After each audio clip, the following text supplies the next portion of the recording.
Okay, if I am being honest, there are a handful of stories in the Bible where I would like to think maybe I could do what they did. I mean, I'd like to think that if I had the chance, I would have the courage to go and fight Goliath like David did. Or if I was faced with the opportunity, that I would stand up for my faith against an evil king, no matter what the consequences were. But this story is different. This story is one of those stories where I think, yeah, I don't know if I could do that, and I don't know why God would ask me to do that, and that's a hard one. I mean, there's faith, and then there's faith. And Abraham stepped in. God said, "Abraham," and he said, "Here I am." So let's find out what happens today on another Sketchbook Bible Story.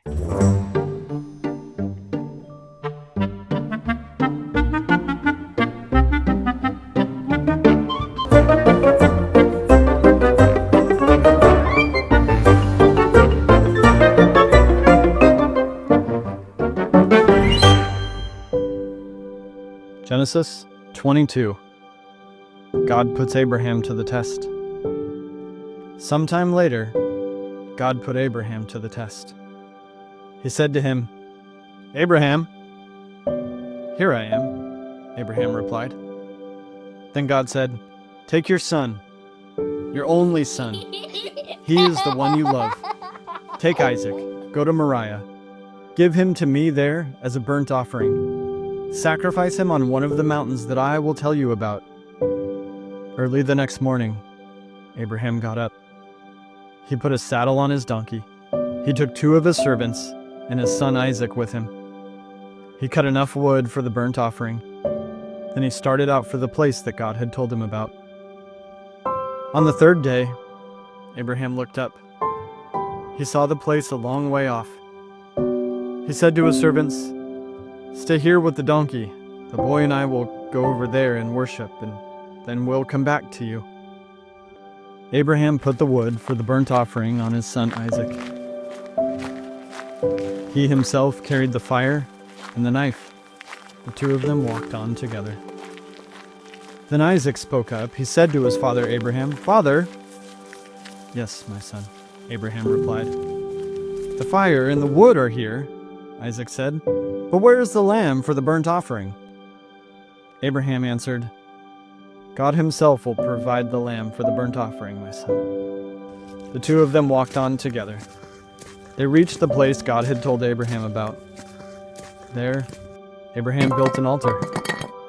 He arranged the wood on it. He tied up his son Isaac and he placed him on the altar on top of the wood. And then he reached out his hand and took a knife. But the angel of the Lord called out to him from heaven, and he said, "Abraham, Abraham!"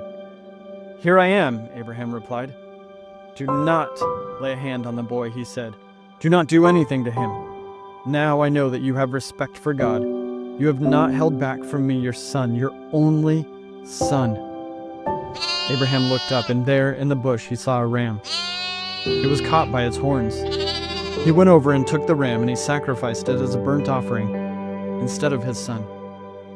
So Abraham named that place, "The Lord will provide." To this day, people say, "It will be provided on the mountain of the Lord." The angel of the Lord called out to Abraham from heaven a second time. He said, "I am taking an oath in my own name. I will bless you because of what you have done, announces the Lord.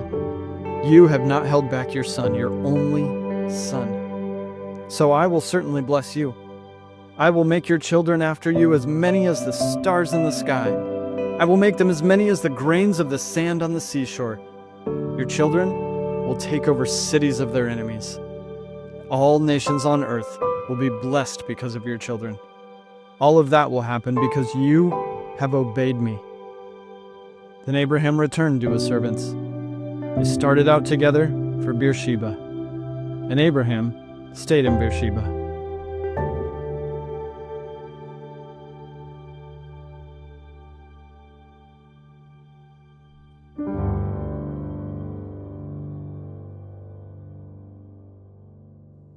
You know, as a dad to sons myself, this story has always weighed really heavily on me.